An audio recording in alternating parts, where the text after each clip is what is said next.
2, 3, let's go. I don't think about you anymore, except perhaps when wedding bells ring.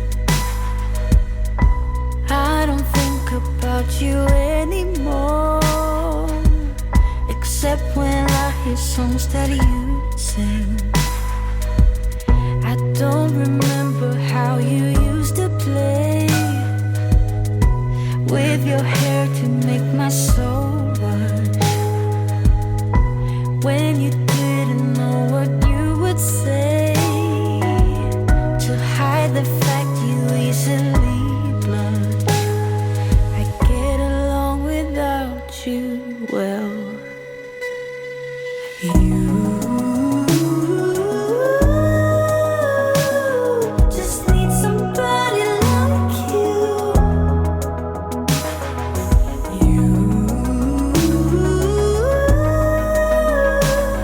I need somebody like you.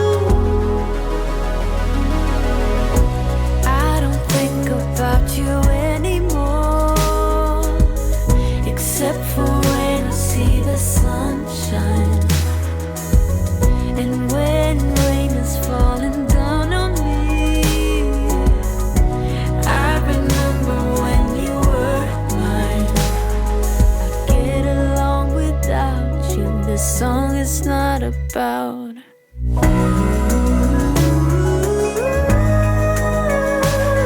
just need somebody like you.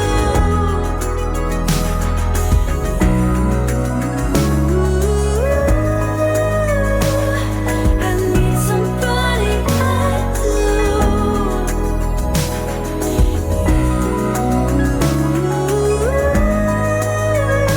Oh, ito pinili namin buhay. Lahat ng experience na pwede kong iparanas sana ko, ipaparanas ko. Kahit hindi pa niya nai-enjoy yung mga ganitong lugar, kahit hindi pa niya masyadong na-appreciate. Para sa akin itong memories na ginagawa kong to, binibideo namin yung ginagawa namin, mapapanood niya to paglaki niya. Pagdating ng panahon na nakakapag-isip na siya, ito yung magsisilbing way para ma-appreciate niya itong mga ginagawa namin sa kanya. Dahil hindi niya pa na-feel kung nasan siya ang lugar, saan namin siya dinadala. Kaya kami nagvi-video para pagdating ng panahon na lumaki na siya, malalaman niya lahat kung ano yung mga ginagawa namin nung maliit pa lang siya. Said you needed a break and left with no heads up. I was strong for your sake, but it made my heart drop. 'Cause it's always been you and I. Give me one more try. This is messing with my mind. Not gonna lie, but I'll give you the space so you can figure this out. Patuloy lang natin ang pagiging magandang halimbawa sa ating mga anak. Dahil kung ano ang nakikita nila ngayon, yun ang magiging sila pagdating ng panahon. Habang maaga pa, gawin natin yung best natin. Alam natin walang perpekto, oo, pero hanggat sa makakaya nating itama yung mga ginagawa natin dahil nakamata sa atin yung mga yan. Ako, wala akong ama na kinalakihan. As in, sanggol pa lang ako, wala na talaga akong tatay. Kaya bilang isang lalaki, kung ano man yung ako ngayon, lahat yun dahil sa karanasan ko, mga pinagdaanan ko. Ako mismo nagturo sa sarili ko kung paano maging maayos ang landas ko at hindi ako mapariwara. Marami nang pangyayari sa buhay ko na muntik na ako lumiko sa mali, pero ako mismo sa sarili ko alam ko yung tama sa mali. Kaya yung anak ko gusto ko maging ganun din. Lalo pa ngayon na meron siyang ama na nasa tabi niya. Hanggat sa kaya ko ay nasa tabi niya ako. Alam kong ganun din kayo. Yun ang ating mga bagong dahilan kung bakit tayo nabubuhay, dahil para syempre masaksihan natin ang paglaki ng ating mga anak. Saludo ako sa lahat ng mga OFW nagtatrabaho sa kahit saan, ano pa mang estado mo sa buhay. Kung isa kang ama, isa kang tunay na superhero. Maraming salamat sa inyo lahat. Peace out. Pala akong boy Gio Ong. Whip!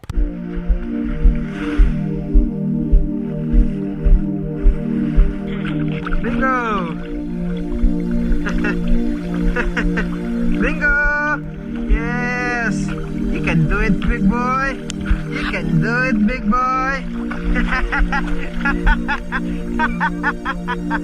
Bingo is with me. Go swim! You can do it! Come on! Come on! Come on! Ayaw talaga magpatawag, oh, Bingo! Hey! Bingo, come here! Bingo! Bingo! Ayaw niya na bumalik! Pagod.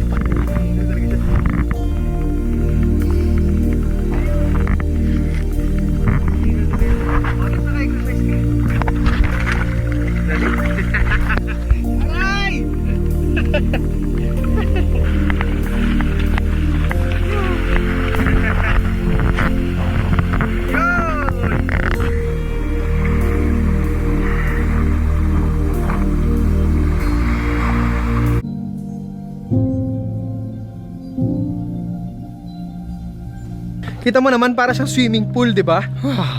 Oh my God! Woo! Yes!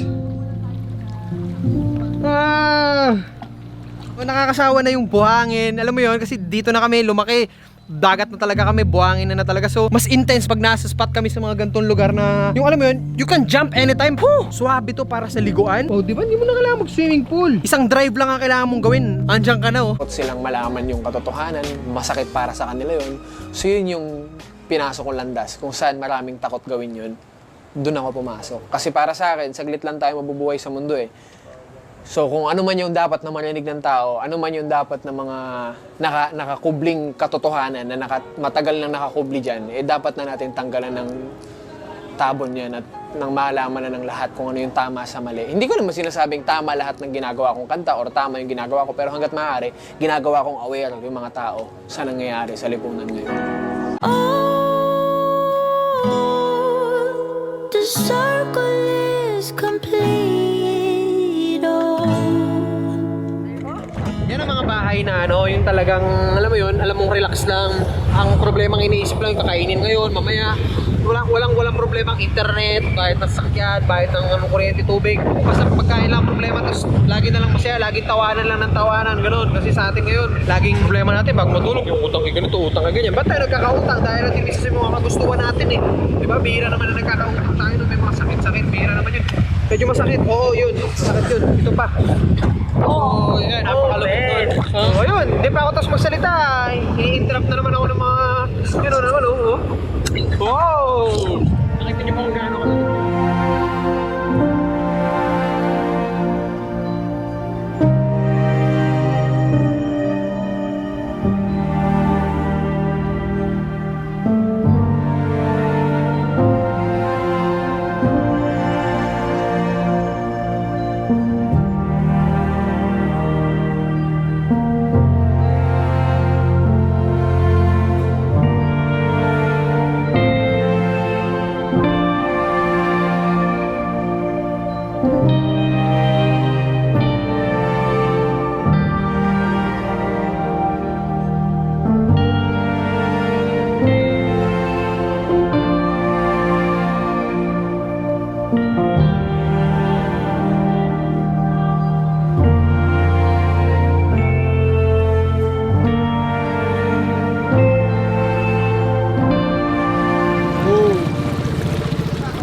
Ganun, chill ka lang kasi alam nyo, kahit na naman yung mangyari, kumbaga nga parang ganito lang yan eh. Kumbaga kahit nabasa na tayo ng ulan, may nangyaring hindi maganda, naputikan tayo, nadumihan tayo, wala ka na magagawa, tol. Nangyari na ang dapat mangyari. Wala ka na ibang dapat gawin, kundi kumiti ka lang. Kasi ang problema, kung problema man yan, pinagdadaanan ka man, problema lang yan ngayon. Matatapos din yan. Kaya kung didibdibin mo, dadamdamin mo, poproblemahin mo, ikaw rin ang talo kasi nangyari na. So hindi pa pwede na, pag nangyari na, wala ka ng cellphone, nasira ka ng sasakyan, flat yung gulong mo, magiging malungkot ka pa, magiging problemado ka pa, sisimangot ka pa.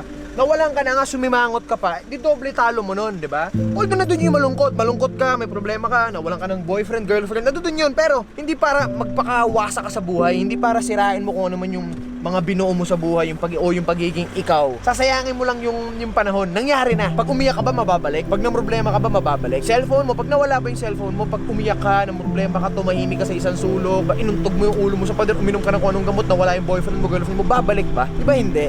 Pag nawala.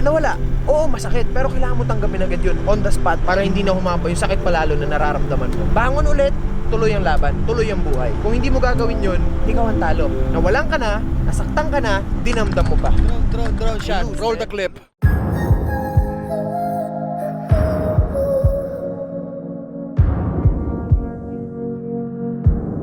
We used to be fun. You used to care. Darling, we built a home, a life.